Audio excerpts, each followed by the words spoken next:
So I have never received such an outpouring of love as I did on my last video. Like, I've gotten tens of thousands of comments of people thanking me and blessing my family for generations and telling me how brave I am. And sure, there's been quite a bit of hate and wishes of death upon me as well, but I would say that's like 5% compared to the 95%.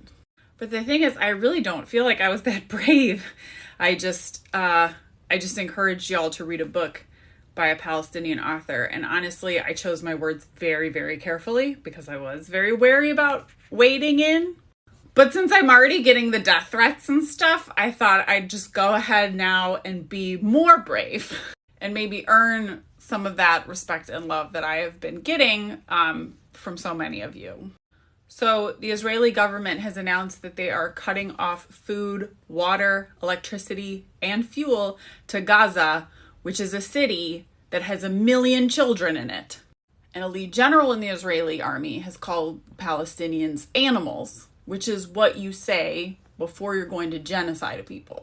Forget about Hamas, because if you are in the US, your tax dollars are not funding Hamas, which is not a state government. But your tax dollars in the US are very extremely going to support the Israeli army, which it really looks like is about to commit ethnic cleansing and genocide on an unprecedented level. Now, a ongoing ethnic cleansing and genocide has been happening in Israel against the Palestinians for 75 years. But what it looks like is about to happen is an incredible escalation of that, possibly up to extermination. And your tax dollars, if you are a USian, are going to fund it. And so you have a moral obligation to do something about that.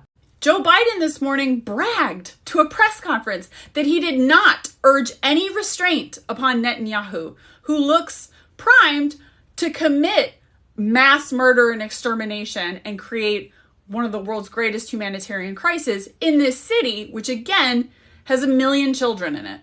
And in my last video, I called Gaza an open air prison, but someone corrected me and was like, really, a better term is concentration camp, because prison implies being convicted of a crime. The people of Gaza, everyone, that's younger than 75, their only crime is being born in Gaza as Palestinians. Another comment I've gotten a lot is like, well, Hamas started it, so they're getting what they get. Israel started this conflict 75 years ago is probably the best place to start, when Great Britain gave the Israeli army, the Zionists, a bunch of tanks and machine guns, and they went around to Palestinian villages and dragged people out of their homes at gunpoint and cut down their olive trees and relocated them to the Gaza Strip, where now their families have been in prison for multiple generations. There are many, many Palestinians who have keys that they wear around their necks that are the keys to the homes that their parents or grandparents or they themselves were kicked out of 75 years ago at gunpoint. The land was stolen. And ever since then, they have been denied civil rights. They have been treated as second-class citizens or not citizens at all, or not treated as people at all. The theft of home continues. Every year there are settlers going into land that by treaty, by the laws that Palestinians tried to make with Israel over the years to try to preserve a peace, are constantly being violated by groups of extremely violent Israeli settlers who are backed up by the Israeli military and infrastructure and just build homes illegally on land that's not theirs. I had people in the comments saying, well, Israeli never cheered the death of Palestinians. Again, you're really ignorant. You haven't been paying attention to what's going on. There are countless videos of groups, mobs of violent Israeli settlers parading through Palestinian neighborhoods and in Palestinian holy sites, chanting death to all Arabs, dragging Palestinians from their homes and beating them in the streets. People in my comments saying, well, Israelis never raped. No, again, sorry. The Israeli army has sexually assaulted innumerable Palestinian women, often when they are imprisoned for political crimes like showing up to a peaceful protest or posting about how they should have civil rights on TikTok. So again, if you just started paying attention 2 days ago, you have a lot to learn, and I encourage you to read books about it. And look, I grew up a Jewish American. I grew up hearing, from my more liberal Jewish friends, the both sides, it's complicated argument.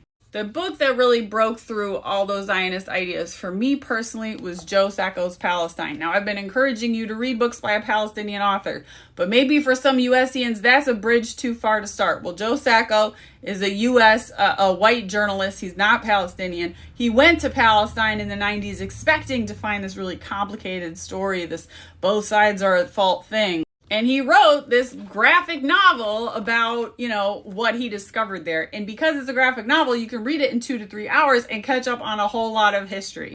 So this is maybe a good place to start. If you want to read something a little more comprehensive, if you're not intimidated by nonfiction books, read The 100 Years' War on Palestine or The Ethnic Cleansing of Palestine. Educate yourself quickly, but do not wait until you finish reading a whole book to tell your elected representatives that you do not support genocide and ethnic cleansing in Palestine. Demand that Israel end the blockade and provide food, water, and electricity to the people of Gaza so that 2 million people don't die. And if you can, demonstrations in support of Palestine are being planned in most major cities across the U.S. this weekend. If you're not sure how to find one and get connected, look up Students for Justice in Palestine in your region or the Palestinian Youth Movement, plus the name of your city. Google that, find their social medias, and I'm sure you'll find what they're planning. It is your tax dollars that you labored for, then gave to the government, which is being used to buy the bullets and the missiles and the phosphorus gas that are going to be deployed upon innocent civilians and children in Gaza. So, you have a moral obligation to stand in opposition to that.